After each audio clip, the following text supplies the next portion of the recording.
오늘의 말씀은 요한복음 11장 33절에서 35절 말씀입니다.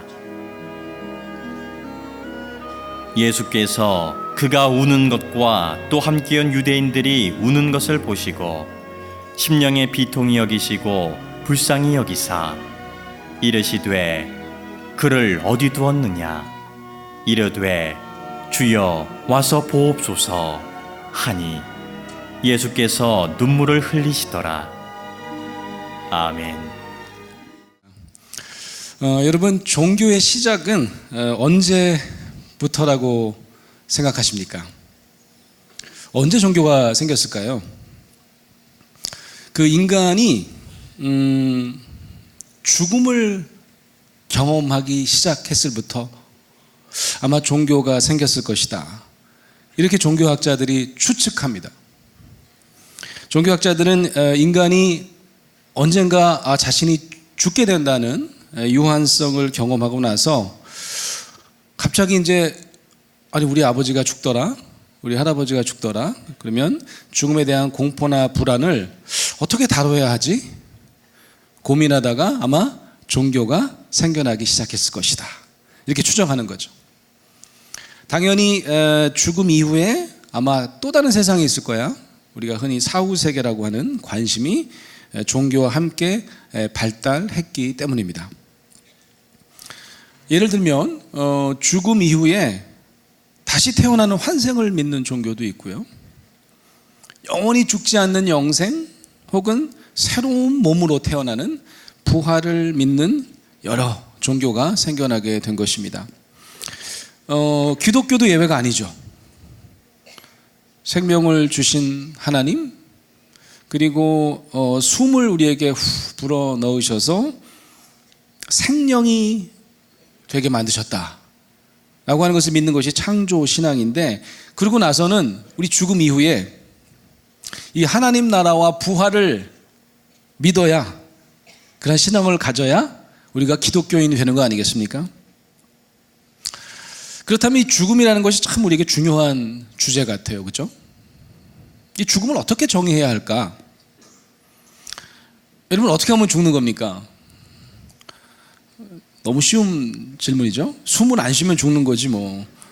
숨을 안 쉬면 죽는 겁니다. 그 인간이나 동물이나 다 매 한 가지입니다. 의학적으로도 마찬가지입니다. 뇌 기능이 멈추었어요. 그걸 뇌사 상태라고 하죠. 근데 여전히 호흡은 할 수 있습니다. 숨을 쉴 수 있어요. 호흡 기능이 남아있으면 의학적으로도 살아있는 것으로 간주합니다. 그래서 뭘 하죠? 입에다가 마스크를 씌워가지고 산소를 공급합니다. 그런 거를 연명치료라고 해요. 근데 요즘에요, 나는 살아있을 때 나는 이 연명치료, 산소를 공급해서 억지로 숨쉬게 만드는 연명치료를 거부하겠어 라고 하는 동의서가 나왔습니다. 그걸 DNR이라고 해요. DNR. 이 약자인데, 그죠? 영어로 Do not resuscitate. 나를 소생시키지 말아라, 그런 뜻이에요. 그죠? 제가 미국 유학 시절에 저희 교회에서 이 DNR 동의서를 막 돌리고요, 기독교인들 중에는 특별히 이 DNR 동의서를 쓰신 분이 많았어요. 교회에서도 그걸 막 권장하시더라고요. 왜 그럴까요? 하나님이 부르실 때면 그냥 가야지 뭘 인위적으로 이렇게 연장하고 그래. 나 그런 거 하지 않겠다는 겁니다. 어떤 분은 이런 얘기도 하세요. 나는 차라리 그냥 빨리 하나님 품에 가고 싶어. 뭘 그걸 연장한다고 입에다 그런 거를. 나는 오히려 부활신앙, 영생에 대한 믿음이 크기 때문에 난 그런 거 안 할 거야. 이런 어떤 이유 때문이겠죠. 제가 오늘 여러분께 드리고 싶은 말씀은 죽음을 좀 다르게 정의하는 심리학자를 한 명 소개하려고 그래요. 이분은 죽음에 대해서 좀 다르게 설명을 합니다. 그 사람의 이름은 하인츠 코핫이라고 하는 사람이에요. 하인츠 코핫. 이 심리학자는 인간은 두 가지 산소가 필요한 존재를 이해합니다. 다른 동물과 똑같이 우리가 생물학적 산소가 필요합니다. 근데 이분이 무슨 얘기를 하냐 하면 이분이 아주 명언이 있습니다. 인간이 산소가 없는 물리적 공간에서 생존하는 것보다 다른 사람이 나에게 감정적으로 공감해 주지 않는 심리적 공간에서 살아남는 게 훨씬 어렵다. 이렇게 얘기를 해요. 그래서 다른 동물은 그런 산소가 필요하지 않은데 인간만은 심리적 산소가 필요하다는 거예요. 심리적 산소가 없으면 살지 못한대요. 이거 어떻게 생각하세요? 인간은 왜 또 다른 산소, 동물에게만 필요한 우리 모든 생명체에게 다 똑같이 필요한 물리적 산소 말고도 생물학적 산소 말고도 왜 심리적 산소가 필요하다고 얘기한 것일까? 이건 여러분 우리가 발달상의 특징과 연관되어 있습니다. 인간이요, 한번 잘 생각해 보세요. 아주 오랫동안 엄마의 돌봄이 필요합니다. 부모의 돌봄이 필요한 굉장히 오랫동안 아주 부실한 존재로 창조되었습니다. 여러분 동물을 한번 생각해 보세요. 포유류를 비교해 보면 아주 금방 알 수 있습니다. 포유류 중에는요, 태어나자마자 그냥 일어나서 자기 발로 걸어 다니는 동물이 태반입니다. 우리 인간은 그렇지 않지 않습니까? 인간은 아주 오랫동안 이 어미와 새끼가 거의 한 몸처럼 붙어 있어야만 새끼가 살 수 있는 거의 유일한 생명체입니다. 심지어는 갓난아이는요, 아주 오랫동안 최소한 1년 넘어 동안 엄마랑 붙어 있어서 엄마랑 아마 자기가 한 몸뚱아리라고 여길 가능성이 높습니다. 그래서 엄마는 아이랑 거의 몸을 부닥치고 이렇게 붙이고 눈을 마주치고 놀이를 합니다. 무슨 놀이를 할까요? 까꿍놀이 하죠. 까꿍 하는 거. 그럼 아이가 그걸 보고 까다로 웃습니다. 이걸 거울놀이라고도 할 수 있을 것 같아요. 여러분 까꿍은 어느 나라에서 시작했을까요? 까꿍 어느 나라에서 시작했을 것 같아요? 저는 처음 이제 미국 가가지고 미국 교회 다니는데 깜짝 놀랐어요. 그 사람들이 까꿍을 하더라고요. 그래서 삐까보고 그러는 거예요. 너무 놀랐어요. 저는 언제 까꿍이 미국에 수출됐지? 이렇게 생각했어요. 너무 놀랐어요. 제가 유럽에 갔더니 제가 처음에 유럽 간 데가 오스트리아인데 독일말을 쓰더라고요. 독일말로도 까꿍이 있는 거예요. 너무 신기해요. 모든 나라에 다 까꿍이 있습니다. 제가 그 수업 시간에 그런 얘기를 했더니 제 우크라이나 유학생 한 명이 막 웃어요. 그래서 너 왜 웃니? 그랬더니 우크라이나에도 까꿍이 있대요. 그래서 뭐냐고 물어봤더니 무슨 새끼 그러더라고요. 깜짝 놀랐어요. 욕하는 줄 알고 제가 모든 나라에 까꿍이 있습니다. 이유가 뭘까요? 어느 나라에서 어느 나라 수출된 게 아니에요. 모든 나라가 갓난아이와 아이는 서로를 쳐다보면서 거울놀이를 할 수밖에 없는 존재로 태어난 거죠. 거울놀이를 통해서 인간은 엄마의 얼굴을 자신을 비춰보기 시작합니다. 그걸 심리학에서 미러링이라고 그래요. 미러링. 엄마가 자신을 안정적으로 마치 거울처럼 비춰주면 아이가 그 안정적인 얼굴, 웃는 얼굴을 따라하게 돼 있어요. 거울처럼. 그래서 스스로도 어떻게 해요? 심리적으로도 안정적인 기질로 성장하게 되어 있습니다. 근데 엄마가 깨진 거울이 있어요. 인상을 씁니다. 너 왜 태어났냐고 막 그러고. 본인이 이제 막 힘들 때마다 아이에게 막 성난 얼굴을 보여줍니다. 아이는 그 얼굴에 비춰보고 자기도 얼굴을 찡그리게 돼 있겠죠. 아기가 내면에 만드는 자기 자화상은 굉장히 부실해지기 마련입니다. 가끔 요술 거울도 있어요. 변덕장애 거울입니다. 어떨 때는 막 물고 빨고 막 너무너무 아이를 이뻐하는데 어떨 때는 막 애를 때릴 듯이 막 무서운 얼굴을 하고 있습니다. 아이가 감을 잡을 수가 없어요. 이 거울은 어떤 거울인지 요술을 부려가지고 아이는 굉장히 불안한 기질의 아이로 자랄 수밖에 없습니다. 결국 부모의 미러링 때문에 아이들은 스스로 난 괜찮은 아이야 라고 자존감이 높아질 수도 있고 안정된 기질로 자랄 수도 있고 그 미러링이 얼마나 부실하냐에 따라서 어쩌면 내가 누구를 만나도 저 사람이 날 좋아할까? 나를 혹시 싫어하진 않을까? 불안한 기질로 자랄 수 있다는 말씀이 되겠습니다. 여러분, 아주 어린 시절에 이 미러링이 부실한 경우 아주 극단적인 사고가 일어날 수 있다는 걸 아십니까? 아주 가난하기는요, 이 미러링을 엄마가 제대로 안 해주잖아요. 그러면 갑자기 실제로 뇌에 산소가 공급되지 않아가지고 잘못하면 큰일이 일어날 수 있습니다. 어쩌면 이때는 생물학적 산소가 아니라 심리적 산소가 얼마나 중요한지를 잘 알려주는 그런 예가 될 수 있겠는데요. 이러한 사실을 잘 보여주는 실험이 하나 있어요. 심리학에서는 이 실험 이름을 영어로는 Still Face Experiment라고 해요. 굳은 얼굴 실험. 어떤 실험일까요? 가난하게 가지고 실험을 합니다. 처음에 까르르 웃으면서 엄마가 이렇게 아이를 쳐다보면 아이는 엄마랑 똑같은 표정을 합니다.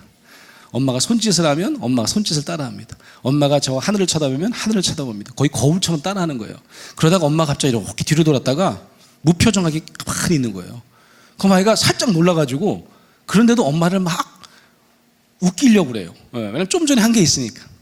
엄마를 다시 돌아오세요 이런 마음으로 웃고 아까처럼 손짓도 하고 하늘도 쳐다봅니다. 엄마가 계속해서 굳은 표정으로 가지고 있습니다. 그럼 아이가 어떤 일이 일어날까요? 갑자기 놀라가지고 어쩔 줄 모르고 막 울기 시작해요. 나중에 어떻게 되는지 아세요? 거의 이걸 과각성 상태라고 그러는데요. 막 몸을 흔들어가지고 마치 하이체어 같은 데 앉혀놓으면 넘어질 듯이 막 흥분하기 시작합니다. 요걸 계속 진행하잖아요. 어떻게 되는 줄 아세요? 아이가 기절합니다. 기절해요. 이거 실험을 거기까지 하면 안 돼요. 큰일 나요. 거기까지 하면 안 되고, 그래서 보통 여러분 이제 유튜브 같은 데 보면 그 다음에 이제 애가 막 할 때 갑자기 엄마가 다시 싹 아까로 돌아옵니다. 웃어요. 그럼 애가 막 눈물 철철 나고 막 흥분했다 갑자기 어떻게 해요? 그 표정 그대로 또 웃습니다. 엄마가 손가락질하면 또 손가락질하고 하늘 쳐다보면 또 하늘 쳐다봐요. 이게 무슨 실험일까요? 아까 얘기한 대로 이 실험을 정말 끝까지 강행하면 나중에는 아이가 졸도하고 몇 번 하고 나면 애가 뇌가 망가지게 되어 있습니다. 잘못하면 죽음에 이를 수도 있어요. 결국 아이를 다시 소생시키는 힘은 바로 엄마와 아이의 감정적인 미러링, 서로 감정을 나누는 공감이다라고 하는 사실입니다. 그래서 아까 얘기한 그 하인츠 코앗은 심리적 산소는 어떻게 공급되느냐? 공감받을 때, 내가 사랑하는 사람과 공감받을 때 심리적 산소는 공급된다, 이렇게 얘기를 했던 거죠. 그러면 여러분 한번 생각해 보세요. 우리가 부모님과만 공감 잘하면 될까요? 청소년기가 되면 그때부터는 또 또래가 중요해집니다. 친구들과 공감할 수 있어야 돼요. 여러분, 친구들이 청소년기가 되는데 나랑 공감해 주지 않아요. 한 명도 나랑 공감해 주지 않습니다. 나를 마치 시체처럼 지나갑니다. 그러면 정말 숨이 쉬어지지 않는 거죠. 공감받지 못해서 심리적 산소가 결핍되는 거예요. 결국 어떻게 될까요? 그런 아이는 살 수가 없습니다. 여러분, 스스로 목숨을 끊는다는 게 뭘까요? 이게 인간만 심리적 산소가 부족해서 생기는, 아마 다른 동물에게는 찾아볼 수 없는 그런 병입니다. 이거는 생물학적 산소와는 무관한 심리학적 산소 때문에 생기는 인간의 병이라고 볼 수 있겠죠. 그럼 우리가 이런 생각을 한번 해볼 필요가 있을 것 같아요. 왜 인간이 이렇게 특별하게 지으셨을까? 하나님께서. 이유가 뭘까? 너무 저는 간단하다고 생각해요. 하나님께서는 하나님과도 감정적 조율이 가능하도록 인간을 이렇게 지으셨다는 겁니다. 심리적 산소는 아까 말씀드린 대로 공감으로 제공됩니다. 우리가 부모와 공감하고 또 친구들과 공감하고 이웃과 공감하는 것이 중요한 만큼 우리 절대자인 하나님과의 공감도 우리의 생물학적 생존, 그리고 사회학적 생존, 그리고 영적인 생존의 아주 필수적인 요소로 만들었다는 사실입니다. 오늘 본문 말씀은요, 복음서 중에서 예수 그리스도를 통한 하나님의 공감 사건, 하나님이 공감하심을 가장 잘 보여주는 본문이라고 저는 생각해요. 여러분, 예수님이 행하신 그 표적 중에서, 기적 중에서 가장 극적인 기적이 뭔지 아십니까? 가장 드라마틱한 기적이 뭘까요? 막 무리도 걸으시고 막 오병이어 사건도 있고 많잖아요. 근데 아마도 이 사건 아닐까요? 죽은 지 나흘이나 돼가지고 4일이나 지나가지고 냄새까지 나는 나사로를 다시 소생시키시는, 살리시는 기적을 오늘 본문은 소개하고 있습니다. 여러분이 이 본문 다음에 바로 어떤 장면이 나오냐 하면 이런 장면이 나와요. 대제사장들이랑 바리새인들이 공회를 엽니다. 회의를 해요. 그런 다음에 그 다음 날부터, 아니 그날부터, 야, 우리 예수 죽이자, 예수님을 죽이기로 모의하는 장면이 등장합니다. 그 이유가 뭔지 아십니까? 이거예요. 더 이상의 표적은 없다. 완전 기적, 예수님이 했던 기적의 완전 끝판왕이에요. 요즘 애들 말 맞다나. 47절에 이런 말이 나와 있습니다. 이 사람이 많은 표적을 행하니 우리가 어떻게 하겠느냐? 만일 그를 이대로 두면 모든 사람이, 왜냐하면 아니 죽은 자를 살리는 것만큼 센 게 있냐?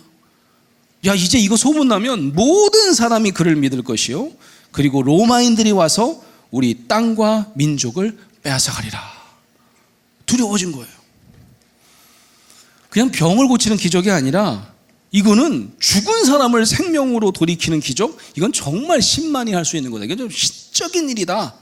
그래서 아마도 이 기적은 요즘 사람들이 믿기에는, 이 본문은 현대적인 시각으로는 에이 말이 돼 이게, 죽은 사람을 살렸다니, 논리적으로 생각하는 사람들에게는 복음서를 아마 믿지 못하게 만드는 그런 사건일 수도 있을 것 같아요. 사랑하는 성도 여러분, 오늘 우리가 읽은 이 기적은 죽은 나사로가 생물학적 산소가 재공급되면서 살아난 사건일 뿐 아니라 심리적 산소가 공급되었던 기적의 사건이라는 사실을 기억하시기 바랍니다. 저는 그게 훨씬 더 중요한 것 같아요. 마리아와 마르다와 예수님의 관계를 아시나요? 이분들이 아주 특별한 관계였어요. 이 자매와 이 예수님은 아주 특별한 관계라고 성경은 소개하고 있습니다. 예루살렘에서 한 오리쯤 떨어진 곳에 한 2km쯤 됐겠죠, 베다니에 예수님이 오셨습니다. 그 장면으로 오늘 본문을 시작해요. 누가 먼저 나올까요? 이 두 자매 중에서 행동파인 마르다가 먼저 막 맞이하러 나왔습니다. 그래서 예수님을 만나자마자 이런 말을 합니다. 주께서 여기 계셨더라면 내 오라버니가 죽지 아니하였겠나이다. 어디 갔다 지금 오세요? 예수님이 없어갖고 우리 오빠 죽었어요. 그렇게 얘기합니다. 이 말을 여러분 어떻게 이해하십니까? 왜 예수님이 곁에 없어서 죽었다고 하는 걸까요? 예수님이 옆에 있었으면 뭐 예수님이 심폐소생 굉장히 잘해요? 예수님이 뭐 연명치료가 가능했단 말입니까? 무슨 말이죠? 예수님이 옆에 계셨더라면 무엇이 나사로를 살리는 힘이 되었다고 믿은 걸까요? 본문에 보면 몇 마디 대화가 소개되어 있습니다. 22절에 보면 나는 이제라도 주께서 무엇이든지 하나님께 구하는 것을 하나님이 주실 줄을 아나이다. 이렇게 얘기를 해요. 이게 뭐죠? 뭘 지금이라도 구하면 준다고 믿었던 것일까요? 아마 생명 아닐까요? 생명? 그래서 23절에 보면 예수께서 이르시되 내 오라비가 다시 살아나리라. 이렇게 얘기를 해요. 그럼 마르다가 뭐라고 얘기해야 될까요? 네, 바로 그겁니다. 감사합니다. 저는 오라비가 다시 살아 돌아오기를 기대합니다. 이래야 되겠죠. 근데 예수님이 곧 살아나겠다 이렇게 얘기를 해도 이렇게 얘기합니다. 마지막 날 부활 때는 다시 그가 살아날 줄을 내가 아나이다. 이렇게 얘기를 해요. 이건 지금 당장 다시 살아나는 것을 별로 그렇게 강력하게 기대하지도 않았고 그것이 가능하다고 믿지도 못하는 분위기입니다. 살짝 그 대화를 보면요, 그 둘이 대화가 잘 안 맞아요. 그 다음에 예수님이 말씀하신 유명한 말씀이 등장하죠. 25절 말씀. 우리가 요절로 많이 외우던 말씀 아닙니까? 나는 부활이요 생명이니 나를 믿는 자는 죽어도 살겠고 무릇 살아서 나를 믿는 자는 영원히 죽지 아니하리니 이것을 내가 믿느냐? 마르다가 당연히 대답하죠. 그럼요. 주는 그리스도시요 세상에 오시는 하나님의 아들이신 줄을 내가 믿나이다. 거의 뭐 세례문답하는 것 같아요, 그죠? 돌아가서요. 예수님 거기 계시고요. 마르다 혼자 집으로 돌아갑니다. 그 마리아를 불러갖고 야 예수님이 오셨거든. 선생님 오셨는데 너 부르신다. 그리고 가보라 그래요. 예. 그래갖고 아마 마리아가 꼭 가야 되겠다 이렇게 느꼈을 수도 있을 것 같아요. 예. 그래가지고 이제 마르다는 오고 거기 바톤 체인지하는 겁니다. 마리아가 다시 달려갑니다.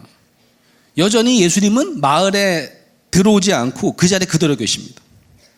마리아도 똑같이 얘기합니다. 예수님이 곁에 계셨다라면 우리 오라버니가 죽지 아니하였을 것을. 근데 마르다와 다른 점이 하나 있어요. 뭘까요? 마리아는 습히 울면서 발 앞에 엎드렸다고 성경은 기록하고 있습니다.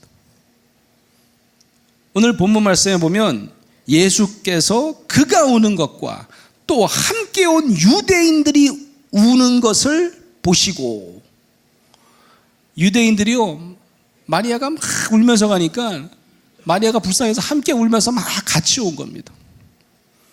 그리고 예수님께서 어떻게 하셨다고요? 심령의 비통이 여기시고 불쌍히 여기사, 예수님이 강하게 공감하시는 장면이 나옵니다. 그를 어디 두었느냐 이르되 주여 와서 보옵소서 하니 예수께서 눈물을 흘리시더라. 이런 말씀이 있습니다. 눈물을 어떻게 흘리셨을까요? 이 본문의 원어 성경을 보면 예수님께서 눈물을 이렇게 쭉 멋있게 흘린 게 아니고요, 콸콸 쏟으셨다는 원어 성경 단어를 쓰고 있어요. 예수님께서 엉엉 우신 거예요. 눈물을 이렇게 싹 흘리신 게 아니고 엉엉 우셨다고요. 여러분, 이 장면 다음에 무덤에 가서 그를 살리시는 장면까지 다 읽고 나면 이 장면이 이해가 안 되는 장면입니다. 왜 엉엉 울죠? 예수님이 좀 있으면 살리실 텐데 왜 눈물을 흘리시고 펑펑 울기까지 하셨을까요? 이 쇼맨십입니까? 예수님의 진짜 기적은 어쩌면 생물학적 산소의 공급이 아니라 공감이 필요한 자에게 심리적 산소를 공급하는 일이실지도 몰라요. 예수님의 말씀, 죽어도 살겠고 살아서 믿으면 영원히 죽지 않는다는 말씀은 결코 생물학적 산소가 아니라 심리적 산소여야만 이해가 되는 진리입니다. 왜냐하면 결국 나사로가 그래서 영생했어요? 몇 해 후에 아니면 몇십 년 후에 죽었을 거 아닙니까? 영원히 산다는 것은 생물학적 산소와는 무관한 거예요. 예수님의 존재 자체가 바로 하나님께서 우리 존재와 공감하신 하나님의 공감 사건이기 때문입니다. 이것이 예수와 함께 우리가 공감하고 호흡하면 우리가 죽어도 살고, 그와 공감하면 우리가 영원히 죽지 않는다는 말씀인 줄로 믿습니다. 여러분, 5월은 가정의 달입니다. 여러분, 가정을 살리는 기적이 어떤 것일까요? 가정을 살리는 기적이 뭘까요? 이 말씀 드리고 제가 설교를 마치겠습니다. 여러분, 혹시 그 중2 자녀가 있으신 분 계세요? 중2 자녀가 있다. 중2 자녀. 없으시네요.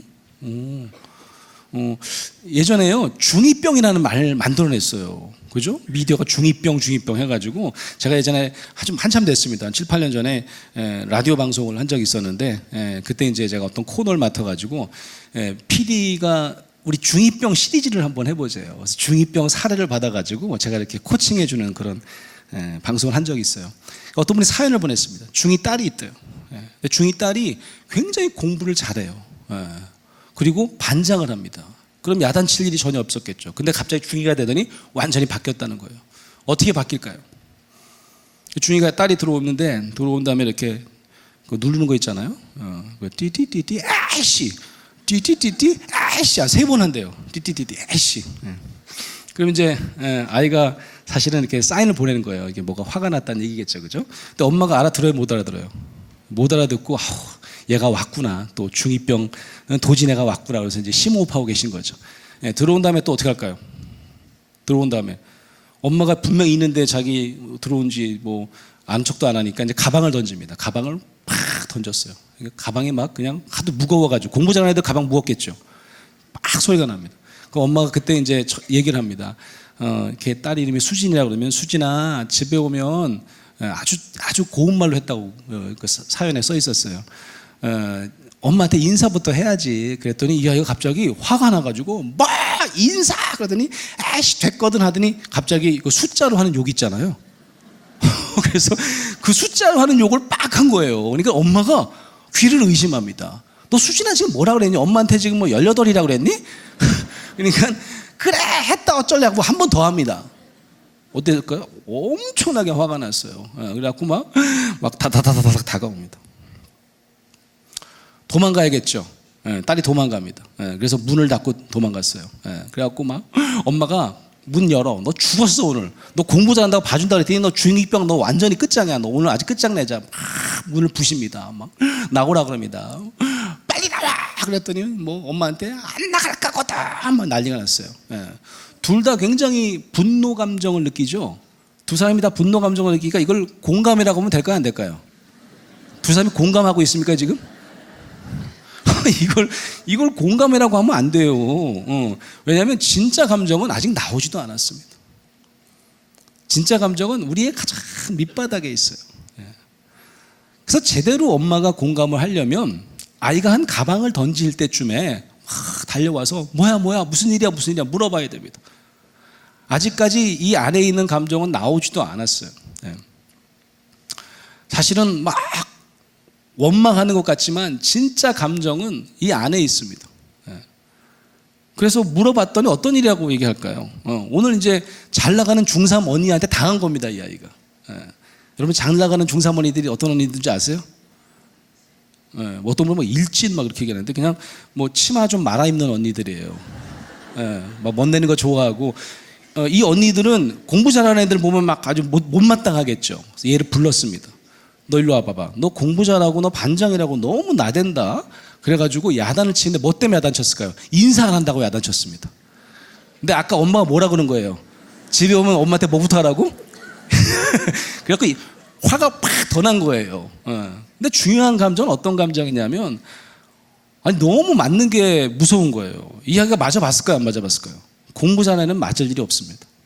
그래갖고 얘가 맞을까 봐 두려워가지고 무릎을 꿇습니다. 싹싹 빌어요. 언니들 때리지 마세요. 막 비는데 저 위에 누가 지나가요? 내가 짝사랑하는 중3 오빠가 지나가는 거예요. 그 중3 오빠한테 어떤 모습을 보여주고 싶어요? 멋있는 모습 보여주고 싶죠. 그 대신 뭐 하고 있어요? 내가 무릎 꿇고 싹싹 빌고 있어요. 그래갖고 그냥 너무너무 창피해가지고 고개를 숙였습니다. 나 못 보고 지나가기 원해서. 나도 모르게 막 때리려고 그러니까 입에서 또 자꾸 이제 이렇게 새어나가죠. 때리지 마세요. 이거 혹시 듣지 않았을까? 난지 보지 않았을까? 싹 봤더니 어떻게 해요? 오빠가 싹 지나갔어요. 나 본 거예요, 안 본 거예요? 몰라요, 본 건지 안 본 건지. 아마도 그 오빠가 나를 좀 구해줬으면 하는 기대가 있었을지도 모르겠어요. 만감이 교차합니다. 이 얘기를 들은 거예요. 여러분이 엄마 같으면 어떻게 하시겠어요? 너 그 애랑 사귀는 건 아니지? 걔 공부 잘하니? 뭐 이렇게 물어보면 어떻게 해요? 소리를 아마 버럭 지를 거예요. 진짜 감정은 뭐냐면 엄청난 부끄러운 감정이 안에 숨겨져 있겠죠. 우리 딸 얼마나 부끄러웠을까? 거기서 무릎 꿇고 좋아하는 오빠 앞에서 어떡하면 좋아. 이게 정말 제대로 공감하는 엄마겠죠. 그랬더니 그 아이가 엉엉 울기 시작합니다. 엄마 나 내일부터 학교 안 가려고 나 너무 창피해. 막 울기 시작합니다. 그럼 어떻게 해야 될까요? 그래도 수진아 학교는 가야 되지 않겠니? 이러면 또 망하는 겁니다. 이 엄마가 어떻게 어떻게 학교를 가겠니? 아이고 창피하면 어떡해. 막 두 사람 막 울기 시작합니다. 창피해서 어떻게 학교를 가? 글쎄 말이야, 엄마는 어떡하면 좋아? 글쎄 말이야, 어떡하면 좋니? 막 한참 봅니다. 이렇게 막 밖에서 아빠가 보고 있으면 좀 미친 거 아니야? 아니 뭐 둘이서 뭐 붙잡고 뭐 하는 거예요 저게 지금? 이게 뭡니까? 이게 제대로 공감하는 겁니다. 한참을 울어요. 펑펑 우는 겁니다. 그러다가 아이가 그럽니다. 엄마 이제 나가세요. 나 공부해야 돼. 그러니까 이제 아빠는 옆에서 째려보고 저 미친 두 사람이 뭐 하는 짓일까. 그러니까 이제 이 엄마도 어디서 배운 대로 내가 공감하긴 했는데 이게 잘한 건지 말이죠. 밤에 잠이 안 옵니다. 학교 안 간다면 어떡할까? 공부도 잘하는 애인데 말이죠. 내일부터 학교 안 간다면 어떡할까? 아침에 밥을 챙겨주면서 물어봅니다. 수진아 어떻게 학교는 갈 수 있겠니? 그랬더니 왜? 개교기념일이야? 그래서 이거 미친 거 아니야 이게? 어제 학교 안 간다 그랬잖아요. 미친 겁니까? 아이가 살아난 겁니다. 어제는요 아무도 내 마음 공감 못 해줄 것 같아갖고 산소가 부족했어요. 심리적 산소가 부족했던 겁니다. 근데 오늘 엄마의 공감으로 내가 거뜬해진 거예요. 다음날 일어나니까 에이 뭐 사귀는 것도 아니고 뭐 에이 뭐 아니면 말어. 거뜬해집니다. 여러분 성육신이 뭔지 아십니까? 예수님께서 육신을 입고 이 땅에 오셨다? 아니에요. 이 땅에 오신 게 아니라 여러분의 가슴으로 오신 겁니다.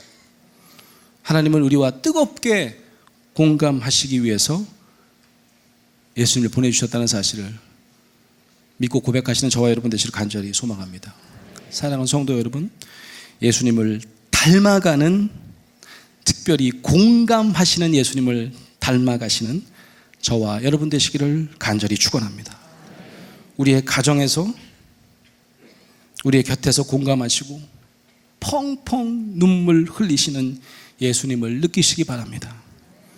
또한 우리도 예수님처럼 우리의 가정에서 자녀들을, 그리고 배우자를, 그리고 교회에서 형제자매를,